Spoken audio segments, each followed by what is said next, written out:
As the film begins, we are introduced to Princess Eva, who listens to a man narrate the story of King Shoron. King Shoron possesses a magical crown that grants him the power to fulfill any wish.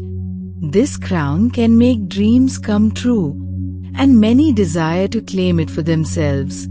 Among those seeking the crown is a magician named Zafar, who is determined to obtain it, even if it means killing the king. However, the king's magic was more powerful than Zafar's, making it impossible for Zafar to kill him or take the crown.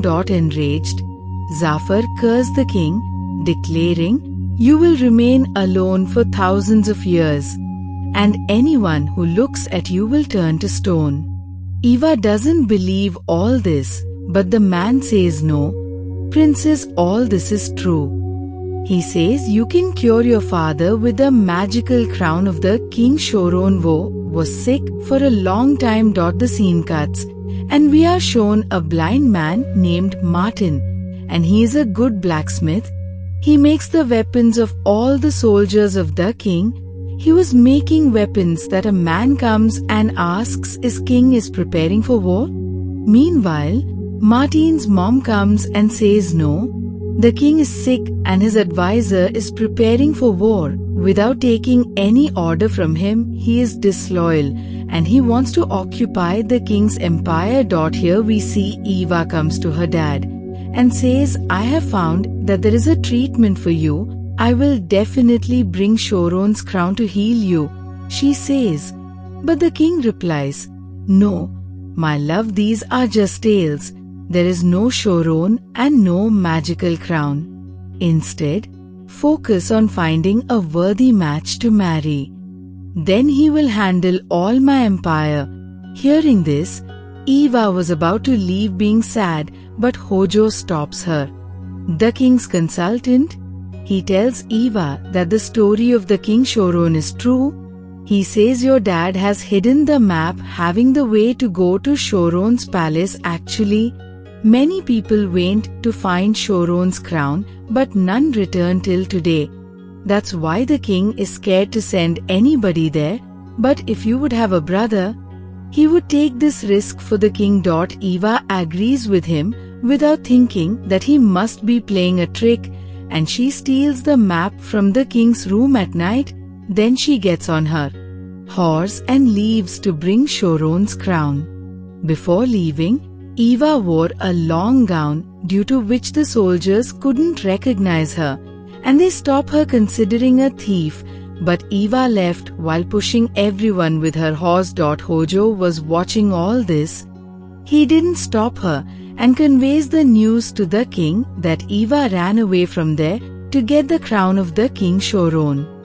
Hearing this, the king gets scared and asks him to send all the soldiers to find her daughter.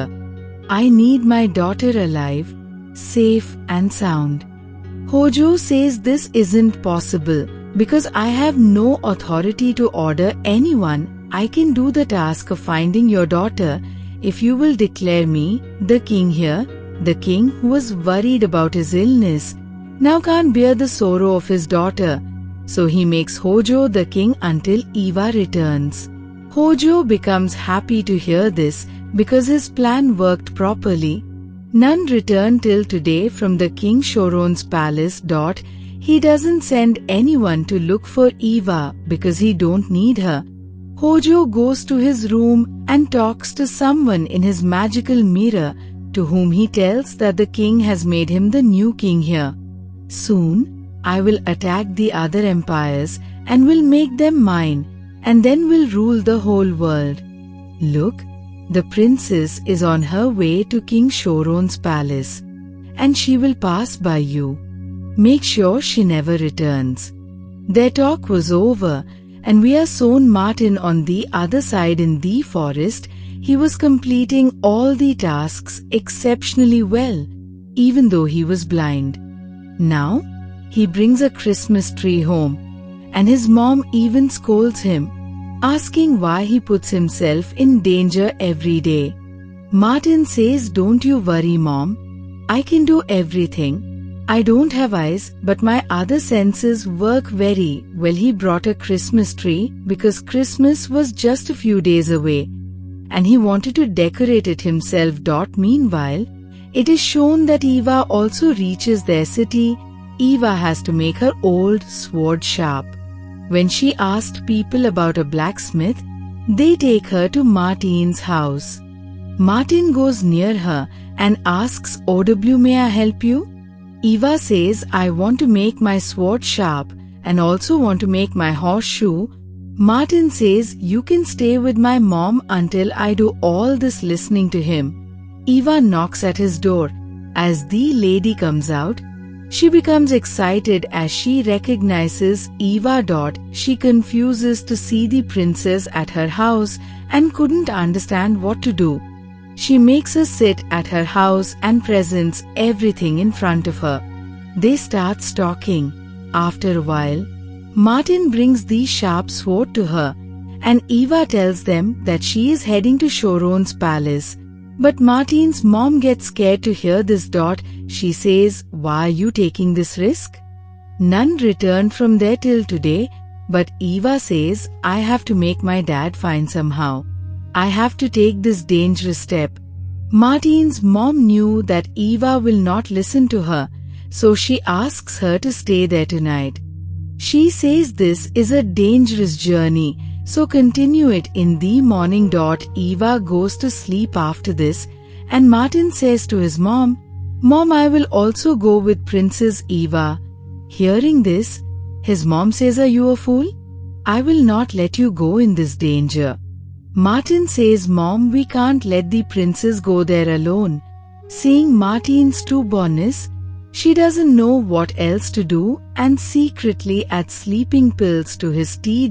Martin wakes up late in the morning, and when he asks his mom about Eva, he finds out that Eva left early in the morning. Martin suspects that his mom is the one who did this to him. He followed the princess's fragrance, and when he arrived at a certain place, he found her handkerchief there. When he was sitting with the handkerchief, his mom says, "Martin, don't you have any task today? Why are you sitting like this?" Listening to his mom, he starts cutting the wood, but he was feeling that the princess and her horse are near. He was right. Her horse comes here in a few seconds, and Martin understands that the princess must be in some trouble. The horse returned alone. He rushes into the house and wears his clothes as he has decided to save the princess. At first, his mom tries to stop him, but seeing his firm decision, she gives him an axe and some stuff to eat. Then Martin goes to save the princess. Moving from the dense forests, he reaches the place from where the long mountains start, behind which there was Choron's palace. The horse wasn't moving ahead, and then he remembers what his mom said. That place is so dangerous that even animals are scared of going there.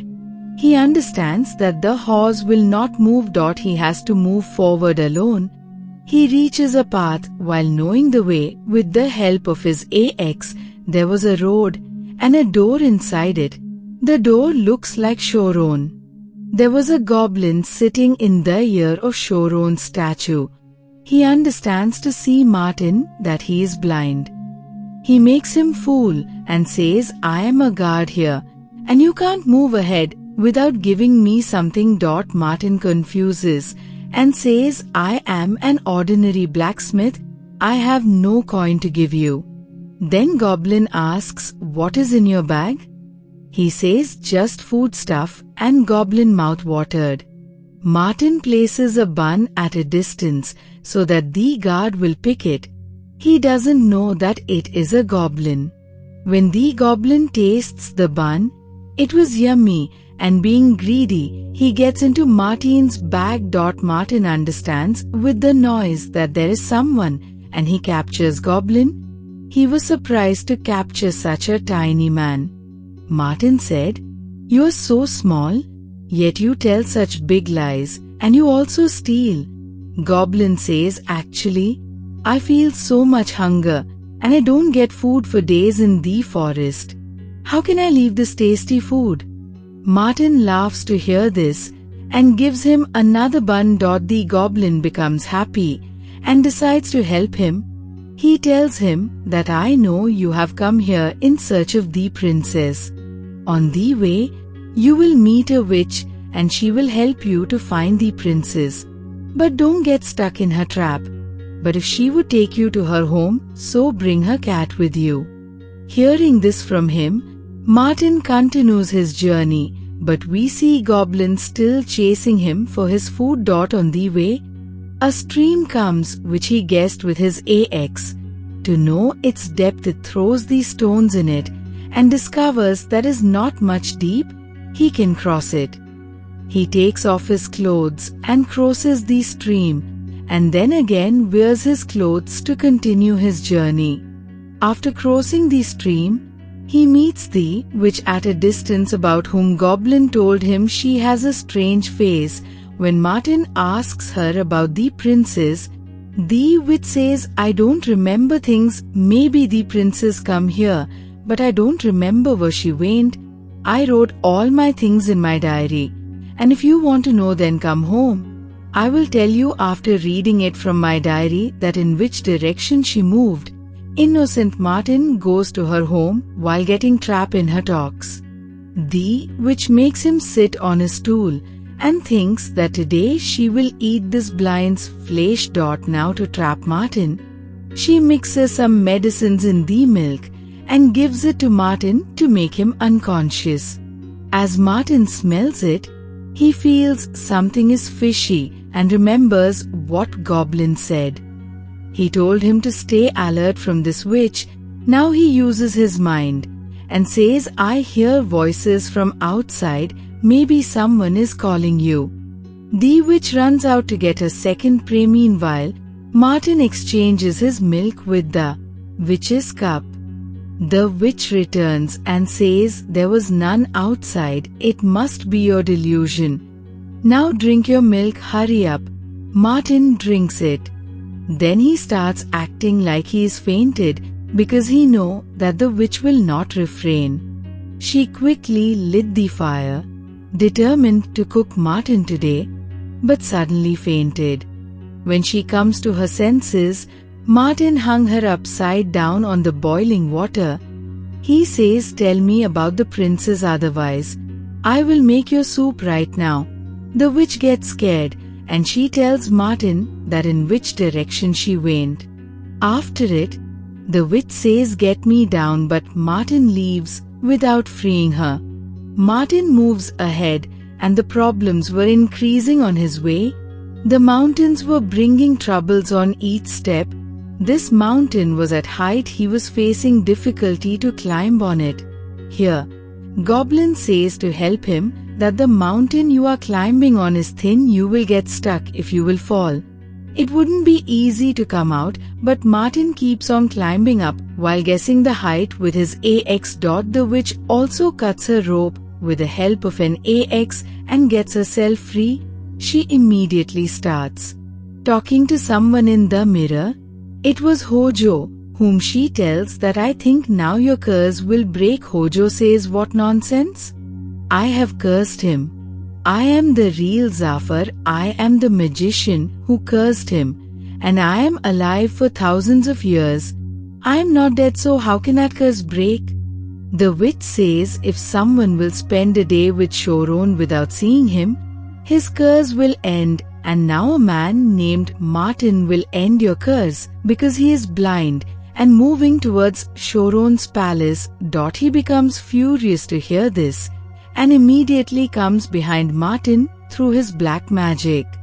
At this time, Martin was on a strange cliff on which it was difficult to climb. Martin doesn't lose courage and climbs up using his strength. Seeing this blind climbing up, Hojo becomes surprised and makes Goblin a stone with his magic who could see him and could help Martin. Then he throws Martin down the mountain. Before he could fall and something happened to him, Hojo says to him in Goblin's voice that you were about to fall, but I saved you with my magic. Thanks me, Martin thanks him. Hojo again says in Goblin's voice that until the King Shoron is alive, his curse will remain alive. If you will go there and kill him, his curse will end. You will save the princess. And the king too. Martin again thanks him for giving him advice and starts his journey again. He finally climbs up the narrow and complicated mountain. Ahead it, he finally finds the King Shoron's cave-like palace moving inside. Everything was of stone. As King Shoron has seen all this, many of the people have also turned into statue who saw in Shoron's eyes. Holding those statues, he moves ahead and reaching a statue, he feels the princess's fragrance and he understands that she is the princess. The King Shoron becomes surprised to see this man. He turns his face so many times to the King Shoron. And the king even saw him, but he didn't turn into a statue. Sad Shoron asks him surprisingly, "Why didn't you turn into a statue?" Martin says, "Because I am blind and can't see you. I come here to end your curse." Shoron was also tired of living alone due to the curse and asked Martin, "How do you plan to break this curse?" Martin says, "I found out from a goblin that your curse will end if I will kill you." Being fed up of his life, Shoron bends in front of him and says, "Kill me if there is well-being of everyone, then kill me. I haven't done bad to anyone in my life, but even then I got a punishment, so punish me." Martin picks up axe to kill him, but he doesn't like to kill Shoron. He says, "You didn't kill anyone till today or wasn't cruel, so why do you get this punishment?" Suddenly, the magician Zafar comes in front and says to Martin, "You didn't kill him and ruin my plan. Now see, I will tell you." He hit Martin through his black magic, but Martin stands up this time and says, "I understood that it is not goblin but someone else. Thankfully I didn't kill the king, otherwise I would have done a huge crime." Hearing this, the magician becomes furious and captures him in his black magic, and when Martin was about to die, the magician again hit him on the ground. He says, "I will kill you slowly and make you suffer." As Martin struggled, Shoron threw his axe back to him. Feeling the axe near his foot, Martin understands what to do. The magician was also trying to kill him in a blow. He even tells this to Martin. Before he could perform his magic, Martin suddenly throws his axe on his chest. Due to it, Zafar's black magic turns into ashes, and when he takes out the axe from his chest, the magician dies and the black smoke spreads around. His body also turns into black smoke, and only a small rat left behind. It was trying to escape, but 10 Martin's cat which he brought from the witch's house eats it. Similarly, Zafar's chapter was closed. The King Shoron's curse was also ended, and all the people turned into statues also become free. Seeing Martin's bravery, Shoron was happy as he gets free after 1,000 years, and the reason behind was Martin's bravery. He asks Martin, "Tell me, what do you want? I will fulfill." Martin says, "I just came here to save Princess Eva, nothing more than this." Shoron also likes his selflessness. He says, "I know you will not ask for anything, but I know what do you need the most at this time." Shoron gives Martin his eyesight. Martin was seeing this world for the first time and was happy. They were about to leave when Shoron suddenly said, "Stop. I have grown old and will soon pass away. My empire will be left without a ruler. That is why I now declare you and Princess Eva as the king and queen of this land. I entrust my empire to you." Everyone was overjoyed to hear this decision. They promised Shoron that they would return soon after meeting their parents and would take full responsibility for ruling the kingdom. Eva also wished for Shoron to heal her father. Shoron granted her wish and gently transported them near their home. When they returned, everything was just as it was before. The king, now cured, resumed ruling his empire. They all were at peace and happy. Seeing this, Princess Eva also becomes happy, and her dad also feels proud to see her. It is shown that Martin and Eva get married and begin ruling Shoron's empire together. This marks the happy ending of the story.